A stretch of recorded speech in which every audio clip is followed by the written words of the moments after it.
take $70 million to publicize the cult, to whitewash and set up biographies for embezzlers. Your motives for making movies are not pure. 2000 John Travolta, as producer-investor starring, in a situation where everyone is not optimistic, made a super bad sci-fi blockbuster Battlefield Earth. Why is his obsession so strong? According to industry insiders, this old man is supposed to give him faith, unserious cult science teaching and shooting promotional videos, because the original novel of the movie was The Founder of Scientology, written by L. Ron Harbert. When John Travolta joined the church, the old leader took his hand and said to him, "The film and television adaptation of novels depends on you.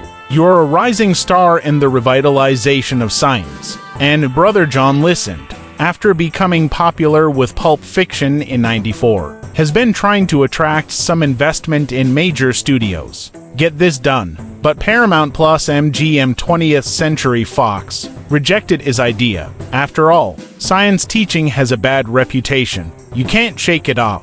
The box office must not sell. In the end, Brother John lowered his salary and invested $5 million to attract a nightclub owner, independent production company. Then there was a fool at Warner's. $20 million in exchange for North American distribution rights. Finally, the European distribution rights sold to a German company. I barely got enough of $75 million. And then as soon as the movie comes out, sure enough, it's compensation. The global box office barely sold less than $30 million. He also mentioned 8 awards for Golden Sour Plum. Of course, John Travolta never admitted. The film is a propaganda for science teaching, but everyone can see. The churchgoers adapted the leader's novel.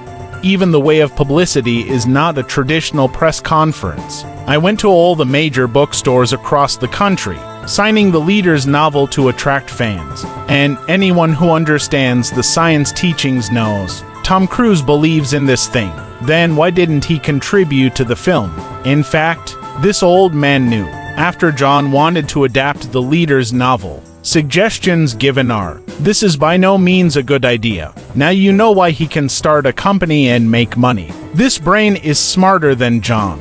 Around 2014, FIFA, after being plagued by allegations of corruption at the top, decided to restore word of mouth. But their choice is not to open an internal investigation, punish corrupt people to restore credibility. Instead, he spent a huge sum of money to make a movie about soccer, Passion Alliance to whitewash oneself. The first half of this piece tells the history of FIFA's founding. The second half will be Sepp Blatter, the president of FIFA, shaped into an incorruptible anti-corruption fighter, known as European Little Harry. In the film, he refused to associate with corrupt high-level officials, and was ousted by a vote from football officials. After many twists and turns, he finally relied on his powerful personal charm, with political means to clean up the inside of the Football Association. Since then, FIFA has received rave reviews. But in fact, FIFA President Sepp Blatter, it is somewhat similar to Hessian in China.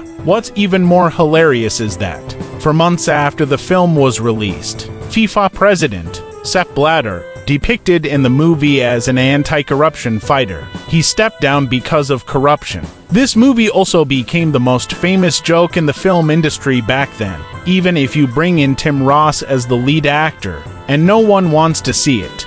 North American box office only $607. It sold for $100,000 worldwide.